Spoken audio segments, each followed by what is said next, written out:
Karena memang Nabi Shallallahu Alaihi Wasallam memiliki akhlak yang mulia. Karena pembahasan kita pada kesempatan kali ini berkaitan dengan akhlak, dan tentunya dikala kita membahas tentang adab dan akhlak atau husnul khuluq, maka panduan kita bersama adalah baginda Rasulullah Shallallahu Alaihi Wasallam. Dan itu terlihat dari nama Nabi Shallallahu Alaihi Wasallam. Sebelum kita melanjutkan pembahasan kita ini, ikhwatul Islam, kami minta tolong sedikit ya kepada kita yang ada di depan untuk maju sedikit saja, untuk memberikan kesempatan kepada kawan-kawan kita yang baru datang, terutama yang ada di pintu, untuk maju sedikit supaya memberikan kesempatan bagi kawan-kawan yang datang. Barakallahu fikum, jazakumullahu khairan.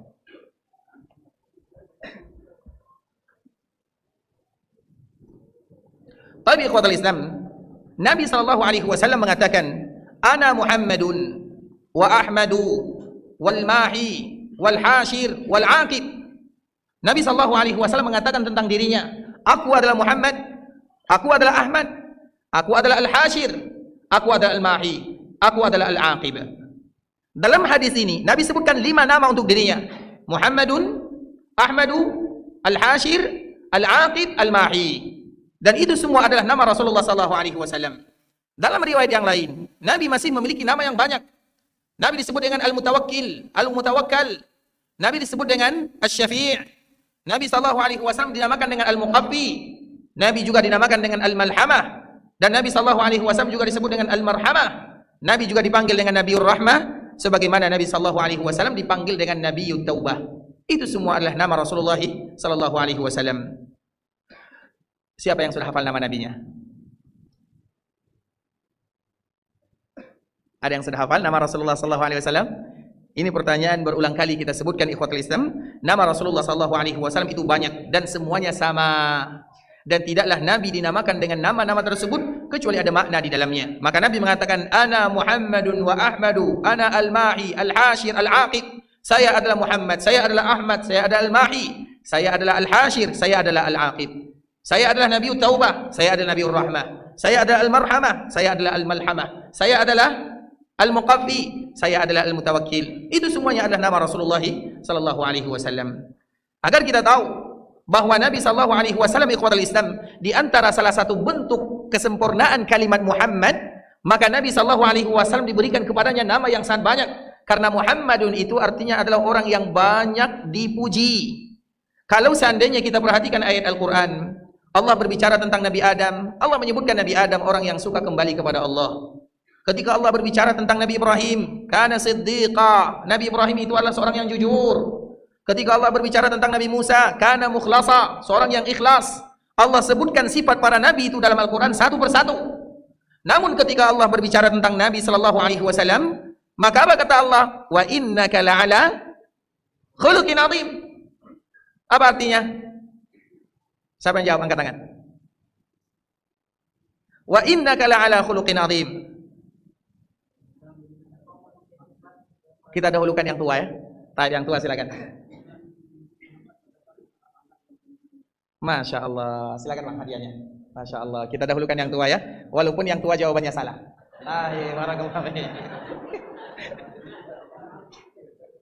Taib. Wa innaka la'ala khuluqin azim. Artinya ya qaul Islam, engkau wahai Muhammad memiliki akhlak di atas ala. Harus tidak boleh kita lupakan kalimat ala. Apa arti ala? Al-kitabu ala tawilah. Kitab itu berada di atas tawilah, di atas meja. Artinya di atas. Engkau wahai Muhammad berada di atas akhlak atau berada di atas rata-rata akhlak. Nabi adalah rata-rata akhlak di atas rata-rata akhlak yang mulia. Kalau ada akhlak yang mulia, berarti Nabi di atasnya. Bukan artinya engkau punya akhlak yang mulia. Karena yang lain juga punya akhlak yang mulia. Nabi Adam berakhlak mulia. Nabi Nuh berakhlak mulia. Nabi Ibrahim berakhlak mulia. Semua para nabi berakhlak mulia. Kalau semua para nabi berakhlak mulia, Nabi juga berakhlak mulia. Apa perbedaan antara Nabi dengan Nabi yang lainnya? Bukankah Nabi Shallallahu Alaihi Wasallam ikhwatul Islam? Karena di antara salah satu barometer akhlak yang mulia, sebagaimana hadis yang sangat indah, ketika Allah menciptakan manusia, atau sebelum diciptakan manusia, maka Allah Subhanahu wa taala melihat hatinya. Manusia sebelum diciptakan, Allah sudah mengetahuinya. Maka Allah melihat makhluknya yang bernama manusia. Kemudian dilihat bahwa ternyata yang paling bersih hatinya adalah Muhammad sallallahu alaihi wasallam. Sehingga antara akhlak yang mulia dengan hati itu dua hal yang tidak bisa dipisahkan. Ketika kita berbicara tentang husnul khuluq, maka kita akan berbicara tentang hati. Sehingga di antara salah satu doa yang harus atau dianjurkan bagi kita mengatakannya, Allahumma inni as'aluka qalban salima.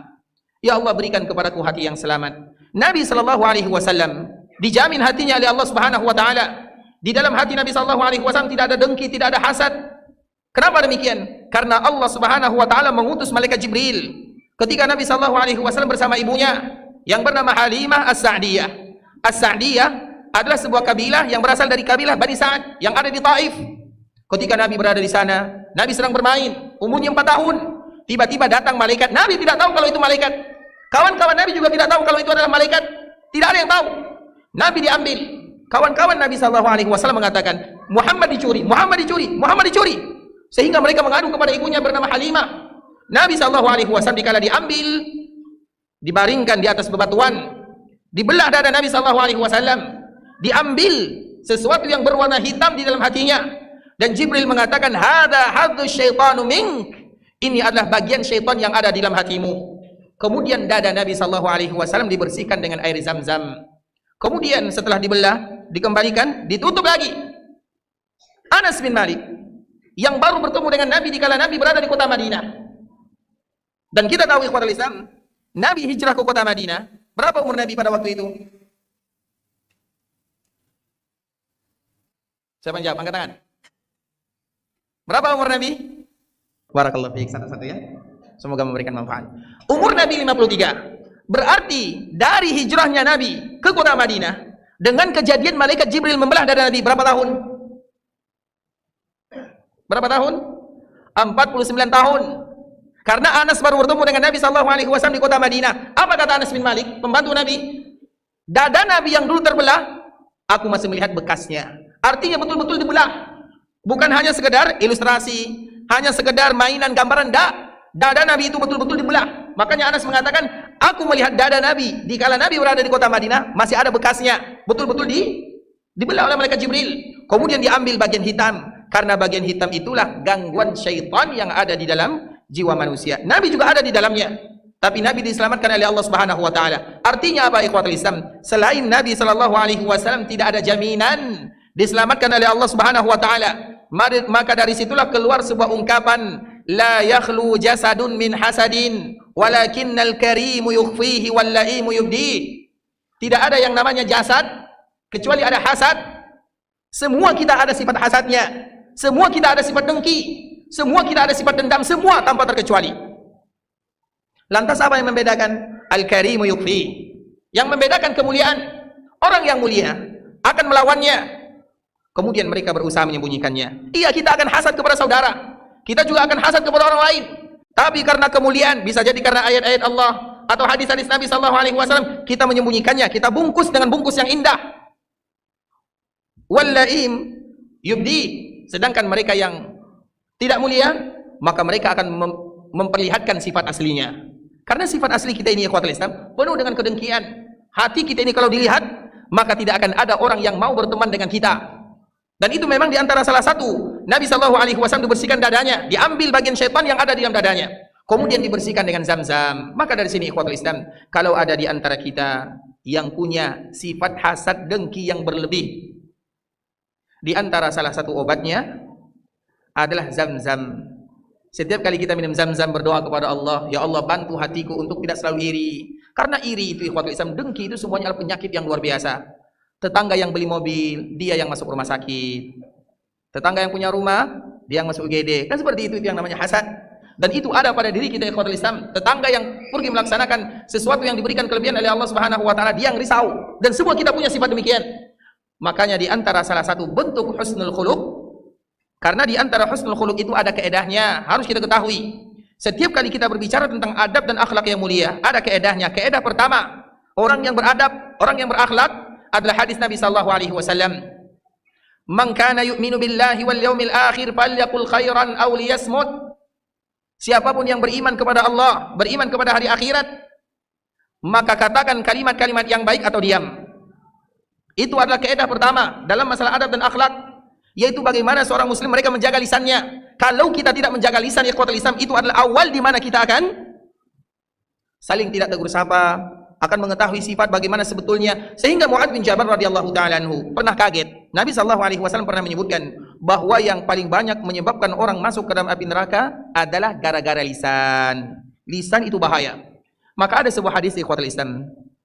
Hadis ini hadis khusus untuk wanita. Tapi walau hadis ini khusus untuk wanita, juga terdapat kepada pria. Apa hadisnya?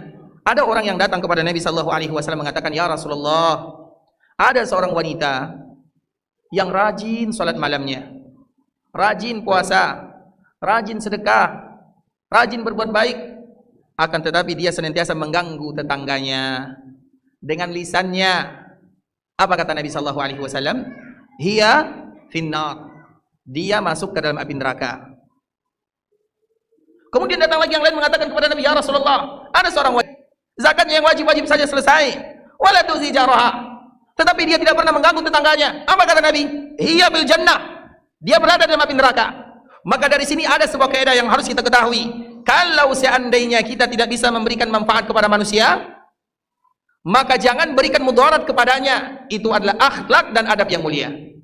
Kalau seandainya kita tidak bisa memberikan manfaat, jangan berikan mudarat. Diam saja. Maka diam itu adalah bagian daripada akhlak yang mulia. Dan itu kaidah pertama.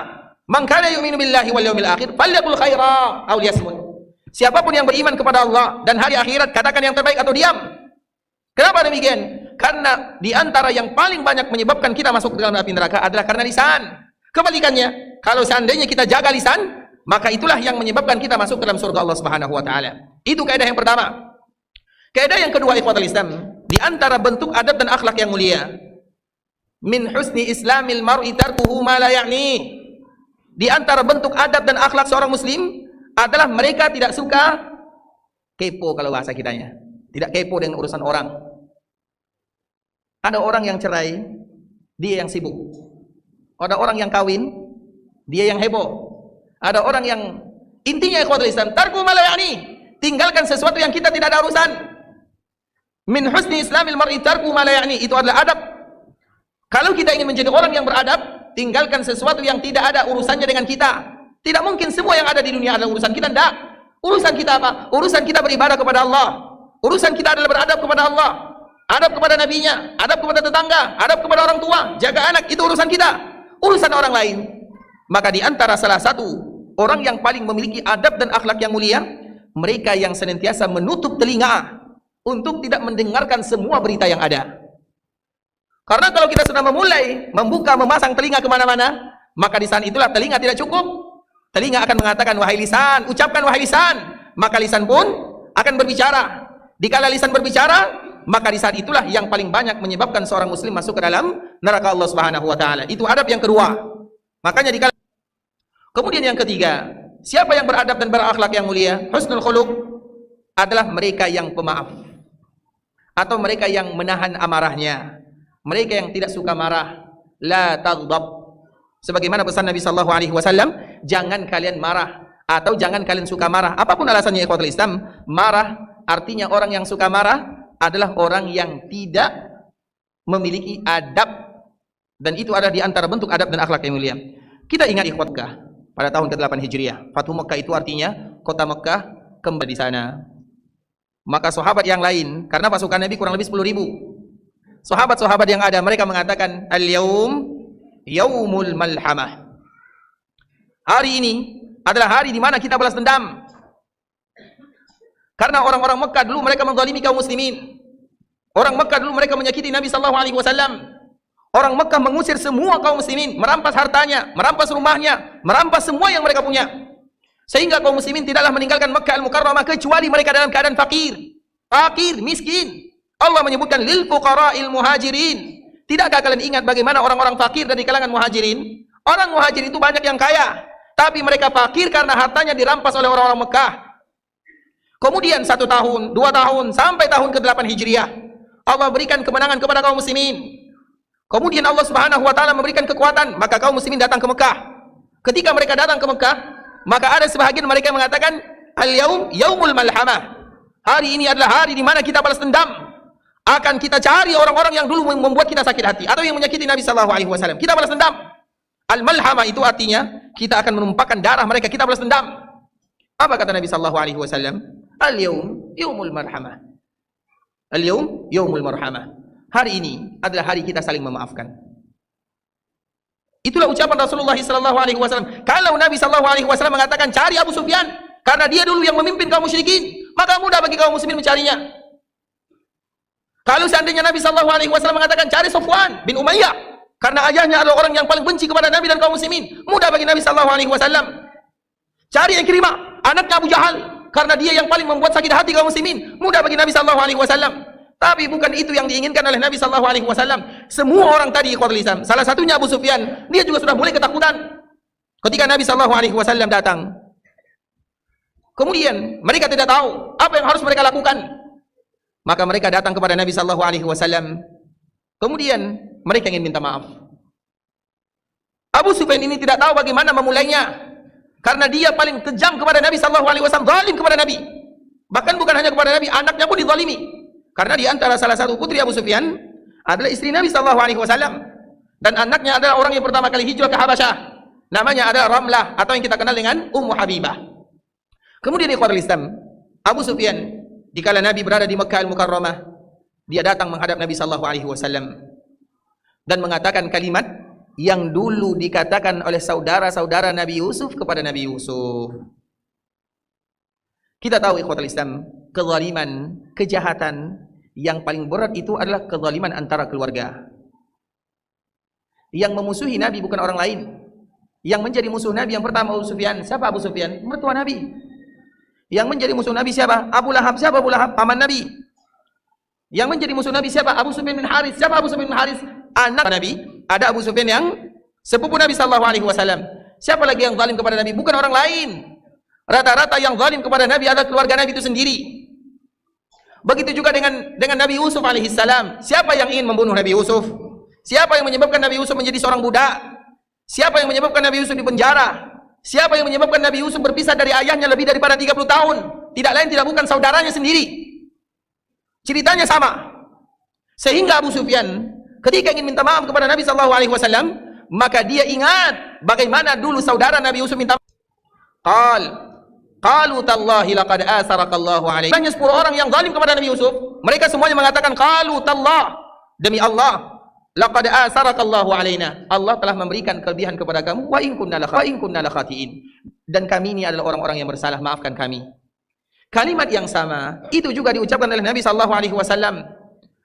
Atau kalimat yang sama itu juga yang diucapkan oleh Abu Sufyan. Qalu tallahi laqad asarakallahu alaina wa in kunna lakhatiin.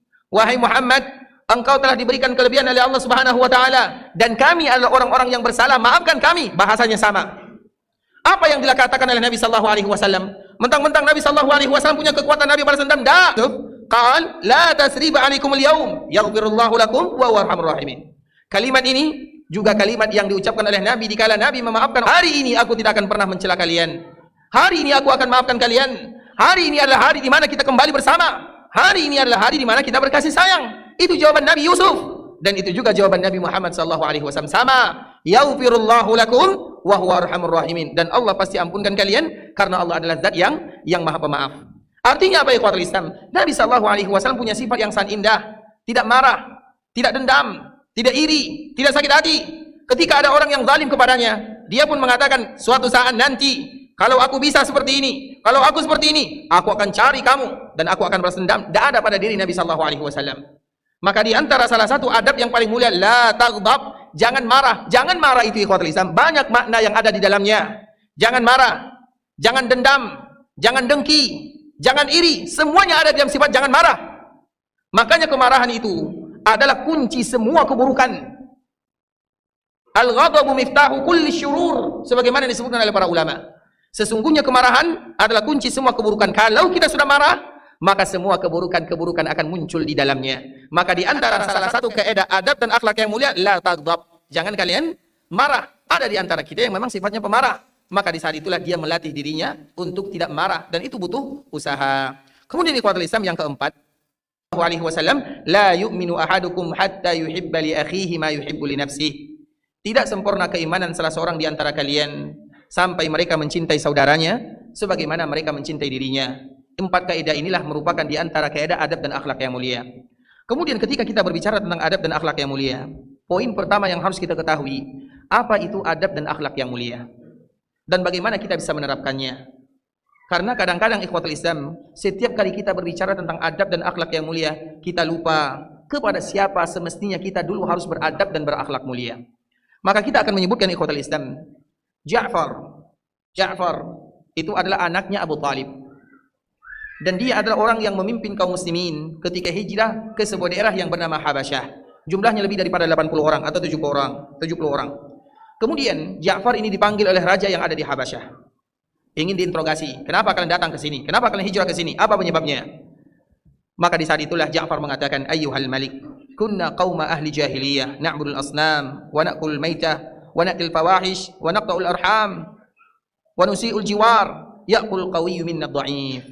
Wahai baginda raja, kami dulu adalah orang-orang jahiliyah. Kami menyembah berhala, memakan bangkai, melakukan perbuatan zina, memutuskan tali silaturahim, berbuat buruk kepada tetangga. Dan kalau ada di antara kami yang kuat, maka mereka akan memakan yang lemah. Disebutkan semua perangai buruk. Kemudian, apa kata Ja'far berikutnya? Fada'ana ilallahi liwahidah. Tiba-tiba datang seorang nabi yang bernama Muhammad. Kemudian dia menyeru kami, mengajak kami untuk beribadah kepada Allah Subhanahu wa taala. Apa makna yang bisa kita ambil dari sini, ikhwatul Islam? Nabi sallallahu alaihi wasallam diutus oleh Allah Subhanahu wa taala untuk adab dan akhlak yang mulia. Kita semua tahu. Tapi pertanyaannya, apa itu adab dan akhlak yang mulia? Adab dan akhlak yang paling mulia adalah adab kepada Allah Subhanahu wa taala. Itulah adab yang paling mulia. Kenapa demikian ikhwatul Islam? Coba kita perhatikan. Kalau diberikan kepada kita rumah, diberikan kepada kita belanja mingguan, diberikan fasilitas kepada kita, semuanya diberikan. Tiba-tiba ketika kita diberikan fasilitas tersebut, maka kita mencari yang lain. Misalnya kita berterima kasih kepada yang lain. Kira-kira apakah orang seperti ini adalah orang yang memiliki adab dan akhlak? Tidak. Begitu juga dengan Allah Subhanahu wa taala. Allah yang telah memberikan kepada kita hadiah kehidupan. Allah yang memberikan kepada kita rezeki. Allah yang memberikan kepada kita kesehatan. Allah Subhanahu wa taala yang telah memberikan kepada kita semuanya. Kemudian tiba-tiba kita mengadu kepada selain Allah dikala kita ada masalah. Kemudian tiba-tiba kita meminta kepada selain Allah Subhanahu wa taala. Kemudian tiba-tiba kita merasa takut kepada selain Allah Subhanahu wa taala. Kemudian tiba-tiba kita tidak mengadukan urusan kita kepada Allah Subhanahu wa taala. Kemudian tiba-tiba kita tidak mencari keridhaan Allah Subhanahu wa taala. Maka itulah orang yang tidak beradab dan berakhlak sesungguhnya. Jadi adab dan akhlak kepada manusia itu ikhwatul Islam, itu nomor sekian. Tapi adab yang sesungguhnya adalah adab kepada yang telah memberikan kepada kita kehidupan, yang telah menurunkan rezeki, memberikan kesehatan, memberikan keturunan, memberikan semuanya kepada kita. Allah yang memberikan semuanya. Kemudian tiba-tiba ada yang meminta kepada selain Allah Subhanahu wa taala. Orang yang seperti ini adalah orang yang tidak punya adab. Kemudian tiba-tiba ada orang yang tidak bersyukur kepada Allah Subhanahu wa taala. Orang yang seperti ini adalah orang yang tidak punya adab. Makanya ketika kita berbicara tentang adab ikhwatul Islam, adab yang pertama adalah adab kepada Allah Subhanahu wa taala. Bahkan Nabi, ketika Nabi melihat awan, kumpulan awan, biasanya kalau kita melihat kumpulan awan berwarna hitam, apa yang kita lakukan? Biasa-biasa saja, sudah terbiasa. Tapi Nabi SAW apa yang Nabi lakukan? Nabi sedih, Nabi menangis. Aisyah bertanya, heran kepada Nabi, ya Rasulullah, kenapa kau seperti ini? Hanya sekedar kumpulan awan. Apa kata Nabi? Aku takut kalau seandainya awan ini adalah awan yang dulu pernah mengazab suatu kaum yang tidak beribadah kepada Allah. Sehingga setiap kali Nabi melihat kumpulan awan, Nabi berdoa kepada Allah Azza wa Jalla. Padahal hanya sekedar melihat awan. Itu adalah bentuk adab dan akhlak Nabi kepada Allah Subhanahu wa taala. Nabi tidak mau dirinya, kaumnya diazab sebagaimana orang-orang terdahulu diazab oleh Allah Azza wa Jalla. Orang terdahulu ikhwatul Islam, terutama kaum 'Ad. Kaum 'Ad ini. Azan dulu ya. Azan dulu, setelah azan kita lanjutkan sedikit saja. Boleh Pak ya? Baik, kita azan. Setelah azan kita lanjutkan sedikit.